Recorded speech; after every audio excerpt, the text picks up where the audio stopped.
Ha, gotcha. Ha, no, my mic works. I'm just playing with you. Ha, hey everyone, we're back. I'm making videos somewhat consistently. How sick is this? So, as promised on Twitter yesterday or the day before, I was going to go ahead and make this video. If you don't follow me on Twitter, you should, because that's where you're going to get the most of my stuff, because I'm not really very active on YouTube, especially during the school semester. And yes, I take summer classes. It makes you graduate college faster, so who the hell am I to say no?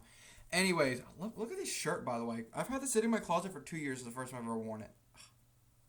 Anyways, I love making videos like this. As many of you know, where is my present? Okay. As many of you know, I've been playing the NHL video game since 2007. With that being said, this year is probably the least I've ever played an NHL game in my life. I actually, if I'm guessing how many hours I put into NHL 21, I would say throughout the entire year, I played about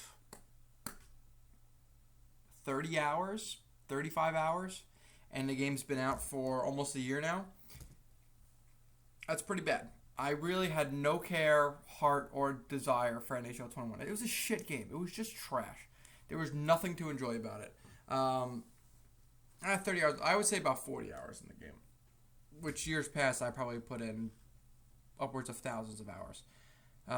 I've probably put in close to 1,000 hours of NHL content, video game content on this channel alone. And this year just wasn't very good. But you know what? Hopefully NHL 22 is a good game, and I'll get into it enough to make videos on it again, because I actually do miss making my franchise mode videos and whatnot. But that's a thing of the past. It's not really a popular thing on YouTube anymore, but it's still something I enjoyed and did for a while. And, well, in the realm of being nostalgic, I wouldn't mind getting back into it, but it would just need to be a good game, because last year's game was... Anyways, moving on from that, enough of the NHL, EA Sports NHL drama. This video, we're going to be estimating what the New York Rangers players are going to be rated. Very quickly, this is how we're going to be doing it. So, we're basing the ratings off of the system they had in place last year. Puck skills, senses is listed as offense on this video. Shooting, physical, skating, and defense. And these are lines. We're going to be going line by line. Okay, so we're going to do all 4 forward lines, then all 3 defensive pairs, then both goalies, scratches and taxi squad, and top prospects. So we're going to be going through all of those for player ratings. And we're not going to be doing individual numbers. We're just going to be using the star system and the 6 categories that they provided for us. For example, let's get right into it. Actually, let me very quickly turn on my air conditioning, because it is 96 degrees in Charlotte today, and my AC is set to 81. So we're turning that down to 80. Yes, I know that's incredibly hot as it is, but you know what? Electricity is expensive no matter where you are. Less expensive than it was on Long Island, but still expensive. So these are the estimated lines I had put together myself. This is not anticipating any trades or any other moves being done. This is just what I have right now. If the season started tomorrow, this is what I think the lineups would look like. Do not look at my misspelling of Nils Lundqvist's name. Please don't. Now you're looking at it. Now I'm embarrassed. Why'd you look at it? I asked you not to look at it, you looked at it. Whatever. But this is my guesstimate. So, getting right into it. Forward line 1. So, we'll start from the left, work our way all the way over. So, starting off with Chris Kreider, I had him labeled at about 83 overall as a guess is what I think EA Sports is going to rate him at, which will be typical, because I think he's been 83 overall for like the past 3 or 4 years now. Shooting 4 stars, puck skills 4 stars, offenses 4 stars, defense 3.5, physical 4.5, skating 4.5. Now, the only reason I have Kreider skating at 4.5, realistically it should be 4.5 because Kreider is really fast, but that balance rating is rated pretty highly on players labeled as power forwards, which Kreider is, and that probably will boost him from 4-star skating to 4.5 star. Personally, what I think he deserves is like an 82 or an 83. I'll stick with the 83 because, I mean, if you're 82 overall, but you're a consistent 20 goal scorer, that's a little shocking, you know. So I definitely think he's at least an 83 overall. Is that worth $6.5 million? No, but that's a topic for a different video, and a topic I've covered a million times. Mika Zibanejad, the Rangers' first-line center, I think they're probably going to put him at an 88. If I'm guessing, they'll have him at 88. Shooting 4.5, pucks was 4.5, offense 4.5, defense 4. I think the defense should be 4.5 as well. Physical 3.5. I think the physical should probably be like 3 for Zibanejad. And skating 4.5. I think that's relatively fair for Zibanejad. I do think his overall deserves to at least be a 90, and a lot of that will come with upgrading his defensive category. I think his defense, his defensive awareness should be between 88 and 90, and I think they're probably going to give him like an 85 if I'm guessing. With his stick checking probably between 85, 86, that kind of area, probably should be an 88 or an 89. And shot blocking, yeah, that could probably hover around the 83, 84 mark. But either way, I do think his defensive category should be in the 4.5-star realm, which would bump him to a 90, making him a first-line center, which in my opinion, Mika Zibanejad is. Even if he didn't have a great scoring year this year, he undeniably made strides defensively. Alexis Lafreniere, if I'm guessing they're going to make him an 82, and I think that's kind of where he belongs after his rookie season. Not a bad player, but by no means is a guaranteed top 6 player on every single team. Shooting 4, puck skills 4, offense 4, defense 3, physical 3, skating 4. I think that's about right. I don't really think there's much discrepancy there unless Lafreniere completely pops off this year. I think it's kind of where he's going to sit at the start of the season. Whether he grows and progresses is totally on him, and I certainly hope he does, but I think 82 is where he should be. I think that's in the realm of realisticness right now. I wish I could tell you he's going to be an 88, 89, but no, not yet. Forward line 2, Panarin, Strome, and Capo Caco. I'm going to guess that Artemi Panarin is going to be rated a 91 overall this year with a chance of him being a 92, but knowing how EA does their ratings, probably not. Shooting, puck skills, and offense, all 5 stars. Defense, 4 stars. The only reason his defense is going to be 4 stars, not because of his awareness of shot blocking, but his stick checking ratings will be pretty much up there. Physical at 3 stars, skating at 5 stars. To tell you the truth, I don't really think there's much wrong you could do with Artemi Panarin. The only thing I think I would have a little bit better overall-wise is that I feel like they're going to lowball his offensive awareness, maybe become like a 91, 92 in that category, where he should be upwards of 94. Shooting, his shot might not be very hard, but it's incredibly accurate. I definitely think his accuracy should be 92 plus for slap shot and wrist shot accuracy, with power at least at an 88, 89. And puck skills, same thing. Passing, puck control should be 94 plus, and I think because they're not going to be in that realm, he'll probably be around that 91 overall, though I think he deserves at least a 93. I mean, this is back-to-back years of being an MVP candidate and really carrying the Rangers team, putting them in the realm of where they should probably be in last place to a fringe playoff team, which you could argue Panarin is near damn done by himself, at least for the forward group. Ryan Strome, if I'm guessing he's going to be 83, 84 this year, probably safer to say 84. Shooting, puck skills, offense, all 4 stars. Defense, 3.5, physical 3, skating 4. Honestly, to tell you the truth, I think that's pretty fair. The only thing you could really argue is that maybe his puck skills get bumped to a 4.5 star, but it's kind of hard to say. Strome's not an incredible stick handler. He's not going to dig around you, but he is a good, smart passer, and he controls the puck pretty well. He doesn't really lose the puck very often. I think he at least deserves to be an 85 overall. I mean, you could say he's a product of Panarin, but let's be real. Even before Panarin got here, Strome was producing at an unnatural rate for his career numbers, whether they were before, and then adding Panarin to that mix only made him that much better. And I think Panarin's making him better as a player, whether it's on the stat sheet or not. I think as a player, Ryan Strome has gotten better by playing with Artemi Panarin and seeing things and learning things and feeling just more comfortable on the ice. Now, Capo Caco, if I'm guessing, they're probably going to make him an 81 overall, which I believe is the exact same they had him last year. Might even have him an 80 last year. Sorry. But up since 7 o'clock this morning doing homework. Sorry. Shooting 4-star, puck skill 4-star, offense 4-star, defense 4-star, 3.5 star, physical 3-star, skating 3.5 star. Now, I have Capo Caco, he should be like an 83. And it's not because of his offense, but because of his defense. I think his defense should be a 4-star. I think his physical should be 3.5, and I think his skating should be 4 stars. The reason I think his defense should be 4 stars is because if you look at, I think it was Jay Fresh's model. Let's see if we can look that up. Let's see. I spelled his name wrong, I know. Oops, images. That was his rookie year. That was his rookie year. Where is this past year? I can't freaking find it. But, was this it? That's zone entries. And that's his rookie year. We need this year. Yeah. Well, I can't find it for this year. I don't know freaking why, but either way, Caco's defensive metrics and numbers were through the freaking roof. Oh, doesn't that break your heart, man? Absolutely breaks your heart. Anyways. Yeah, Caco's numbers were through the roof defensively this year, and I don't think he's going to be rated highly in that category. Actually, I think if anything, he's going to be rated pretty dang lowly. Moving on to the third line, you have Kravtsov, Hedl, and Gauthier. I love Julian Gauthier. I really hope he does shine on that third line, but we got to wait and see what happens. But I do think this will be a pretty cool third line to watch.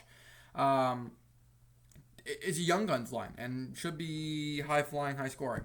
If I'm guessing for Vitaly Kravtsov, I'm going to say he's probably going to be a 76, 77 overall, 3.5 shooting, 4-star puck.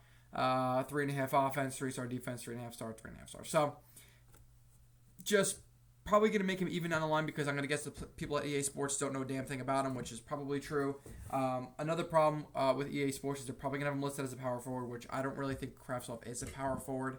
I think Capo Caco's closer to a power forward than Kravtsov is. Kravtsov, as big as he is not engaged in physical play. He certainly drives the net and can be physical, but I think he's more of a playmaker sniper type. If I was making Vitaly Kravtsov, I'd probably have him as 79 overall with a physical rating a little bit higher, and maybe his sense is a little bit higher. But actually, I probably have his skating a little bit higher too. Yeah, actually, I have his skating a little bit higher because they're probably going to underrate him in the balance category. Filipino, if I'm guessing, probably an 80 overall, which is relatively fair, with all of his offensive categories being 4 stars, defense physical being 3, and skating being 4 as well. I'd say between 80 and 82 is fair. I think 82 is a good spot for Chytil because his offense did go up last year, and because they're not gonna give him much love in the skating category with his balance, and they're not gonna give much love with the physical side of his game because freaking Chytil is a pretty dang tough kid. I don't think people realize how strong he is until people try to hit him, and they kind of just bounce off the kid. Also, I don't think his defense is great, but I think his stick checking should be a little bit higher. Whether you give him, if I'm guessing his stick checking is probably going to be between 81, 83. I think it'd be upwards of 85, 86. But aside from that, that's probably all you can say about Filipino right now. Julian Gauthier, if I'm guessing, probably a 78 overall, maybe even a 77, 76, but I think at least a 78. And the reason I say that is because his physical stuff is going to be pretty dang high. Just like it was last year, they just rated Gauthier completely wrong. They made him shitty offensively, a terrible skater, and a physical specimen. Physical specimen, sure, but his shooting probably, if I'm guessing his shooting will be 4 stars because they're going to give him shit accuracy and a hard shot. Puck skills are probably going to give him good puck control because he's a power forward and good hand-eye. Offense, 3.5 stars. This is his senses, offensive awareness and whatnot. They trashed him on offensive awareness last year. Defense, 3 stars, and that's pretty fair right there at 3 stars. Physical, 4 stars because he's a power forward, skating 3.5 stars. Realistically, Gauthier should probably have 4.5 stars skating. Incredibly fast skater, incredibly balanced. Hard to knock off the puck, hard to knock off his skates. I think he should at least be an 80 overall, if not for anything else other than his skating and physical category should be pretty dang high. The Rangers' fourth line, all new players on this fourth line. Reeves, Gaudreau, and Sammy Blais. I'm not going to lie to you. The more I sit and think about it, the more I'm actually pretty dang excited for this fourth line. I mean, the Rangers, for the first time in a long time, have a fourth line that's actually going to be worth watching. I mean, the years of Kevin Rooney, fucking Phil Cjethsyt, and Gauthier, just fourth lines that didn't have... I don't know. They didn't have a defined role. They weren't scoring. They weren't good defensively. They weren't winning faceoffs. They weren't really much of anything. They were kind of just fringe NHL players that were really decent in the AHL that made it to the NHL and kind of just floating and fitting in. Whereas now we have a pretty physical, strong defensive, and just in-your-face fourth line, and I'm here for it. Ryan Reeves, if I'm guessing, they'll have him at a 77 overall, which is what I believe they've had him at the past few years. Physical 5 stars, everything else 3.5. Can't really argue about that. Kind of is what it is. I think the only thing that's bringing his defensive category up to 3.5 stars is that he's going to have a pretty high stick checking, which typically grinders and enforcers in NHL games have always had high stick checking categories. I don't know why, but they just always have. Barclay Goodrow, if I'm guessing they're going to have him at 81. I definitely think Goodrow should be at 83. The problem with Barclay Goodrow is having been stuffed on the third and fourth line Tampa Bay, overshadowed by Braden Point, Kucherov, Stamkos, Hedman, and God knows who else, Johnny Gordon, whatnot. Bit undershadowed. I think he's better than what I think he's better overall as a player and offers more offensively than what he's been able to show in Tampa Bay. Shooting, puck skills, offense all 3.5, defense 4 stars, physical 4.5, skating 4 stars. Again, I think his skating goes from 3.5 to 4 because the balance category is in there, and typically for power forwards, balance is pretty dang high. I think 83 is fair because his defensive and not his shooting, but maybe his puck skills category could go up a little bit with passing and hand-eye going up. Maybe not deking and what's the other one? Deking and hand-eye. No. Yeah, maybe not deking going up, but hand-eye, puck control, and passing going up. So I definitely think he deserves to be at least an 83, but we're probably going to expect to see an 81 overall with left wing being his primary position and center being his secondary position, which I think he should be because if he's winning faceoffs at an over 50% clip, which is something the Rangers struggle in, so that's where he should be at. Sammy Blais, if I'm guessing, 79 overall, which is kind of what he deserves. Injury laden, but shows a lot of potential. Honestly, I love Sammy Blais. I'm not happy with the way the trade went because I don't really think Buchnevich for Sammy Blais was fair. But either way, here we are. This is the hand we were dealt. I love Sammy Blais. Watching him play 2 years ago against the Rangers, I thought he was just nothing but a ball of potential. His skating, 4.5 stars. I realized I mistyped half. Because he is a fast freaking skater and he's very balanced. Physical 4-star, defense 3.5, everything else 3.5. Sammy Blais, if I'm guessing, you're going to see him at a medium top 6 potential. Maybe even high top 6 potential, but I think medium top 6 potential is fair. And honestly, I don't think they're going to stray far from the ratings I just gave you right here. I really don't think they will, nor they should, unless he proves us all otherwise. But to tell you the truth, the way this Rangers team is built, I think Sammy Blais's future, if it's with the Rangers, is probably a third liner at best. Unless Panarin falls in love with him or Zibanejad falls in love with him and he finds a way in the top 6 as a role guy versus a scoring guy. I just don't really, I don't know. It's hard to guess what Sammy Blais is going to be for the Rangers. I'm really glad we got him because he's going to be fun to watch, but it is what it is. Moving on to defense now. So the first defensive pair, I got Lindgren and Fox. Lindgren, if I'm guessing, they're probably going to have him at an 82. I really think he should be like an 84, 85. I made 84 just to be fair. Shooting, 3.5. Puck skills, offense, 3 stars. Kind of got to expect that with physical, defense, skating, a lot, 4 stars. I don't really think Lindgren's in the realm of 4.5-star defense yet. But he's pretty dang close, I would say. His defensive awareness, shot blocking, and stick checking should all be 85 plus. So we'll see. He might sneak into that 4.5-star category. Maybe by next year we're probably like estimated 85, deserves 86, 87. I hope it's the case, but just not yet. Lindgren's kind of got, not leaps and bounds, but he's got steps he's got to make before he culminates into like a serious serious top 2 pairing defenseman. Adam Fox, if I'm guessing he's going to be at least an 89. He did just win the Norris. If they rated him anything less than 89, I'd be amazed. But then again, the EA Sports rating department is just bordering the lines between stupidity and a functioning member of society. Their ratings department is trash. They don't pay attention to a damn thing they do when they do ratings. They rate the players off their freaking names and nothing else. It's just frustrating, the NHL ratings department, because it's always freaking trash. They need to have more correspondence for the ratings department, because games like Madden, which is a shit game, typically gets the overall ratings pretty close to good. Same thing with FIFA, same thing with MLB The Show. It's frustrating. But Adam Fox, 4.5-star shooting, 5-star offensive, puck skills, defense 4-star, physical 3 stars, skating 4 stars. To tell you the truth, I think Adam Fox should be at a minimum 91 overall. I think his defense should be 4.5 stars. I think his skating should be 4.5 stars. If you're not going to make him faster or a super accelerator, his agility's got to be way the F up there. Same thing with his balance. Moving on from the first pair, going to the second pair, Trouba and Keandre Miller. If I'm guessing they'll have Miller out of 79. 3.5 shooting, 4-star pucks, 4-star offense, 3.5-star defense, 4-star physical, 4-star skating. I honestly wouldn't be surprised if they made his physical 4.5-star just because he's a taller, bigger player. But to tell you the truth, if I'm making Keandre Miller, 3.5-star shooting, 4-star, 4-star, 4-star, 4-star, 4-star, I would say 3.5-star physical and 4.5-star skating. I think Keandre Miller's skating is incredibly underrated, and I think EA Sports is going to underrate him criminally. If I'm guessing, they'll probably have his skating at 84, 84 for speed and acceleration, where it probably realistically should be 88, 89, 89. So I think he should at least be an 82, but we're probably going to see like a 79. Jacob Trouba, probably going to make him an 85, which in my opinion is about right. Trouba, not nearly as good. Not nearly as bad as he was in his first year with the Rangers, but decent in his second year. If I'm guessing 4 stars across the board, except for physical, they're probably gonna give him that 4.5-star. Skating 4-star. If I'm honestly rating Jacob Trouba, I have him at 85 overall. The only difference I have is I have his defense at 4.5 stars, and I have his skating at 3.5 stars. I think the problem with Jacob Trouba a lot is his skating. He's not fleet of foot, and he's not very agile. But inside the defensive zone, Jacob Trouba is a pretty good defender. It's just on the break. I'm not on the breakout. On the rush against.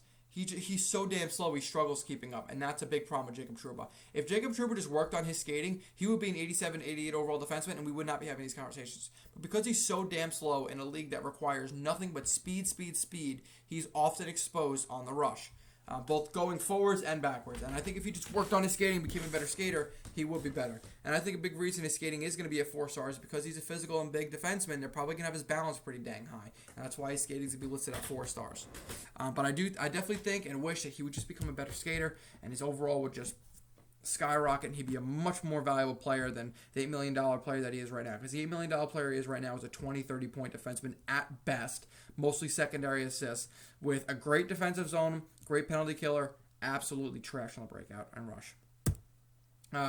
Defense pair 3, Namath and Lundqvist is my guess. Namath, I'm guessing they're probably going to have him as 79-80 overall.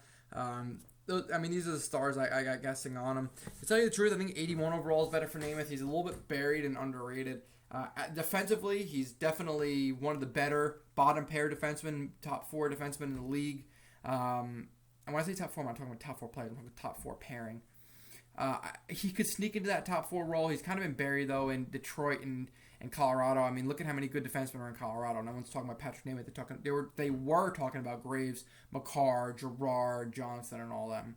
Even though Johnson's not the player he used to be, he's just a bigger name than Patrick Nemeth was. So who the hell was talking about him? Not to mention when he was in Detroit, who the hell was talking about anybody in Detroit? So I definitely think he should be at least an 81 overall, just on the basis that he can break the puck out of the zone and he's just solid defensively, and he's a pretty decent skater too. He does not get beat often. And then Nils Lundqvist, if I'm guessing, they're probably going to have him at a 73. I think last year they started him out as like a 58 overall, which is just goes to show you how stupid the fucking ratings department is. They pay no attention to what they're doing. They just put in ratings. I think Nils Lundqvist should at least be a 77 overall on the sole purpose that he's a good skater, he's good defensively, and he's pretty damn good offensively too, moving the puck. And I just think they're going to criminally underrate him. To tell you the truth, I think 73 overall might even be an overshot as it is. I'd be surprised if they had him in the 70 range, just because of how bad they rate their players every single year. But that's just me. Your goaltenders, Cjethsyt, I've guessed at an 85. Deserves 87. Georgiev, 81-81. There's not really much else to say about the goaltending. I think Cjethsyt, if he has another really good year this year, we're probably going to see him next year between the 88-89 range. And Georgiev is just such a wild card. You really don't know what you're going to get out of him and when. Now, Scratches and Taxi Squad, starting off with Kevin Rooney, 77 overall. I guess what he deserves. I don't think he's much more than that. You could even argue as a 76, just a cusp fringe NHL player. Definitely not an 82-game guy. Just fit him in when you can. Last year as an everyday player, you can definitely tell it affected the team a lot. He wins 43% of his faceoffs. He's useless in the dot. He's decent on the penalty kill, but he doesn't really do anything that stands out amongst all others. He's just the jack of all trades, the masters of none. And to tell you the truth, when I say the jack of all trades, I mean barely the jack of all trades. Good player, just a better 13th forward than a 12th forward. Dryden Hunt, 75 is my guess for him. Guy hits everything that moves. Go look him up. I don't use HockeyDB or Elite Prospects anymore. I've actually been getting a lot into Hockey Reference because they give you a lot more of those fancy stats and the numbers you don't see, like hits, face-off percentages, types of penalties, first primary assist, secondary assist, power play assist, power play secondary assist, and whatnot, power play goal. They just get a little bit more in depth in there, and I actually have been enjoying Hockey Reference a lot more than anything else lately. And Hunt averages like 3 hits a game or something like that. And the kid hits everything that moves. I think 75 overall is about fair for him. I think it's about right because this is one of those guys that'll be rated 75 overall for probably his entire career.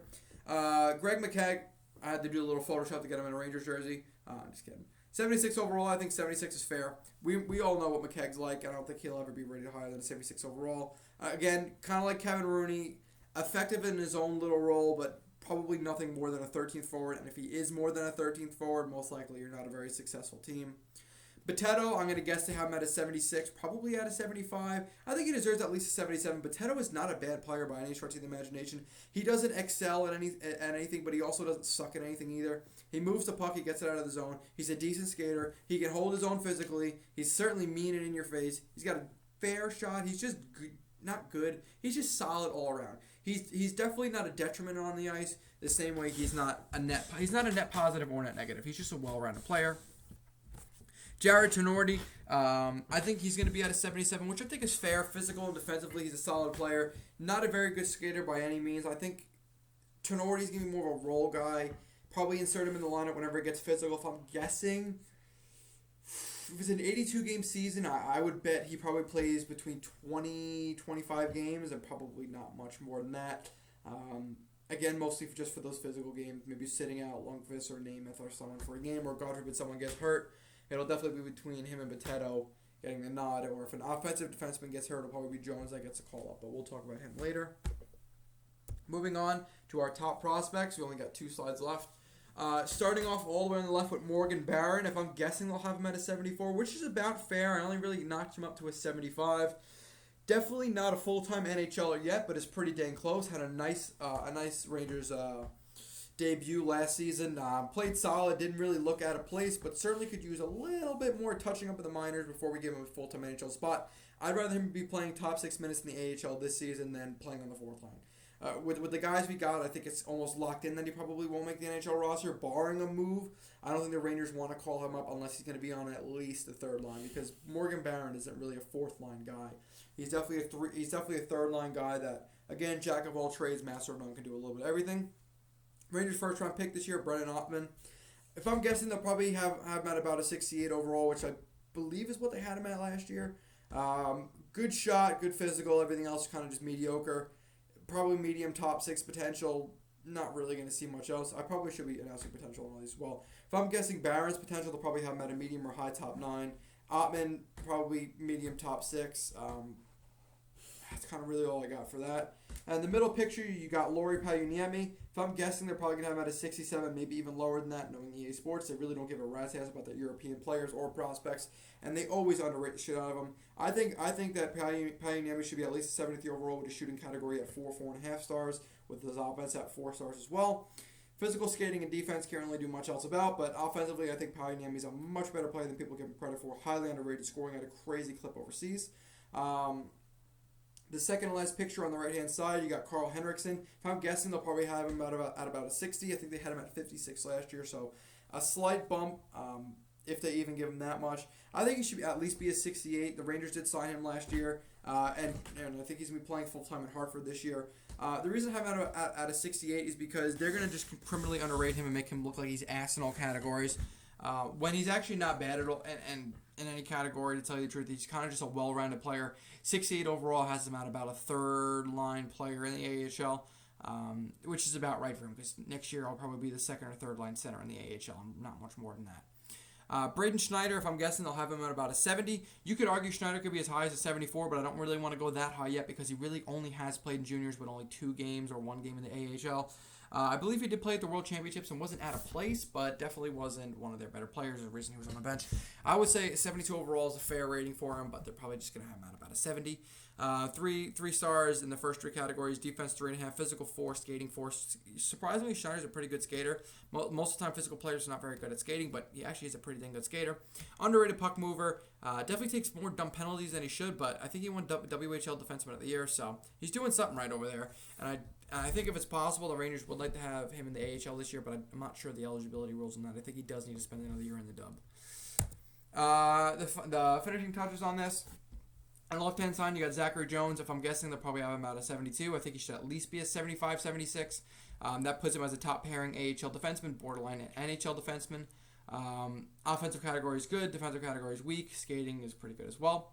Tarmo Reunanen, the second picture from the left right there. If I'm guessing at a 73, same thing as Jonesy, probably could be a 75 overall. More of an underrated prospect now because he is a little bit older and he's definitely being overshadowed by other left-handed defenseman prospects in the system. It's definitely a bit of a logjam right now. On the left side right now, you got Lindgren, Keandre, and Namath in the NHL, with Jones right behind them. Botetto's also a lefty, so... Botetto is a lefty, right? Yeah, Botetto is a lefty as well, so he is a bit buried on that left-hand side. If I'm guessing, you're to see him as the first, second pair defenseman in A show this year, with him and Jonesy kind of going back and forth. The second picture from the right is Matthew Robertson, 68 overall. I think he should at least be a 71 overall. Again, another player I think was a WHL Defenseman of the Year in his division or something like that. Robertson has done nothing but grow and grow and grow. He's gotten better in the past 2 years that we've had him. I definitely think he's a guy that's underrated throughout the entire NHL. I'm not even talking about the game. I'm talking about just the entire NHL. And a guy that I almost hope the Rangers don't move. I think Robertson actually could end up being a new age NHL defensive defenseman, where he might not be overbearingly physical, but he is physical, plays a strong defensive game, he can skate, he can move the puck. Just a jack of all trades, master of none. Someone that would be considered a two-way defenseman years ago, but is now a defensive defenseman. And the last picture on the right-hand side, I have Dylan Garand, the Rangers' best goaltending prospect right now. Better than Olaf Lindbaum, who's trash. Better than Hugo Olas, who didn't have a bad year last year. Better than Huska, who is, at this point, just filling in as the top goalie until Garand comes. Again, 60 overall is probably what they'll have him at. Maybe a 68 at the best. Strong goalie. Played for Team Canada. It's good all around. Not really much else you can say about Dylan Garand. he's been a happy surprise so far for the Rangers, and he just needs to continue his growth and continue his projection of becoming an NHL goalie one day, because the Rangers got a pretty crowded system, and they continue to draft and sign goalies, so we shall wait and see what happens. But that is all I have today. I want you guys to comment below your thoughts on my ratings, and what do you guys think? Do you think my ratings are fair? Do you think they're unfair? Do you think they're right? Do you think they're wrong? What do you think they should be? What do you think they shouldn't be? Am I missing anyone? Is there anyone you want to see? Is there anyone to talk about? Just comment down below. We'll talk about it. But this video has been going on for a half hour. I did not realize how long that was. And, yeah, I'm tired. I got schoolwork to do. I got to go to work here in an hour or so. So, yeah, I'm done. Thank you for watching the video. I guess you're making it. And if you're said you don't need hearing aids, not bad. Comment below your thoughts. Let's talk. I'll see you next one. Peace. Follow on the socials.